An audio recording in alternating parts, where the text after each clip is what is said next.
I'm at the BFI today because the Englishman in New York, which is the second part of Quentin Crisp's life, and I did the first part of his life, which was called The Naked Civil Servant, back in 1975.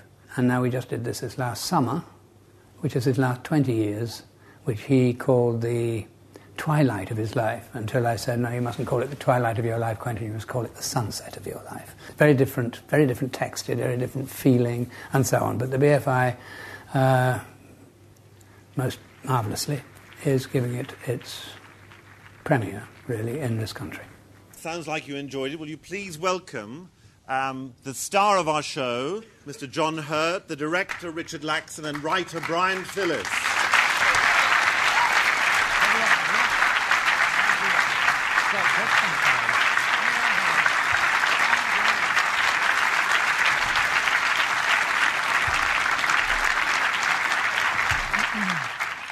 Were you nervous about stepping back into the same river twice? I'm not sure that I was nervous about stepping back into the same river twice. I was extremely nervous about trying to make something which might tarnish what we had already done. And working, obviously, with Bryan and Richard went extremely well. And a script came out of it that I thought was...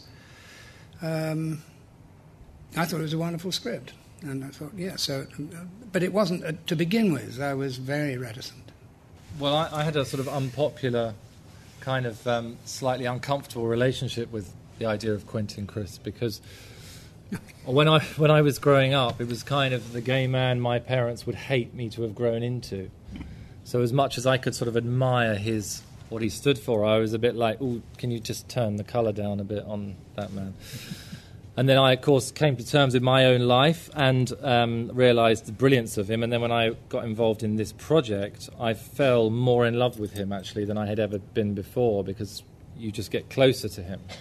And also because of John's portrayal. It's slightly weird scenario for a director to have watched The Naked Civil Servant, which I have to say is a phenomenal piece of work, and I'm sure we all agree with that. And then to have this man reprising it, so you felt somehow inextricably connected to him, really. I hope that the piece brings to our memory of Quentin that he was a fantastic raconteur and a wit and a savant, but he was also a human being, and when he was called upon, he did the right things emotionally.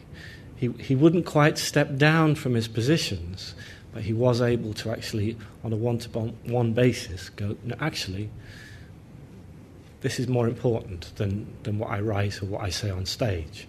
And I wanted to make sure that was conveyed, and I think that's what we've achieved, definitely. Yeah. How would Quentin regard the Lesbian and Gay Film Festival? It'd be interesting to know, because it certainly wouldn't be what we think it would be. My other thing about Quentin is that his views were always somewhat oblique and always unexpected. Maybe just slightly, but always a little bit. I think there's a side of him that would say, that would be very happy about the fact that there was such a festival. But I think that he would have had an opinion both ways round. Quentin, to me, personally, had always been a contradiction, and I could sort of appreciate he was a hero, but I also felt slightly uncomfortable that he was, in a way, sustaining the image of a particular type of gay man who could be, even now, dismissed as a type. So I wanted to create, with John, a rounded, three-dimensional exploration of a man who happened to be gay, who was not ever... who never wished to be regarded as a gay hero, but who was a fighter for the individual right to be who you are. And so, taking all those things on board, I felt that we could tell a story that would never be told otherwise if we didn't do it. Not if I didn't direct it, but if it wasn't ever approached as an idea.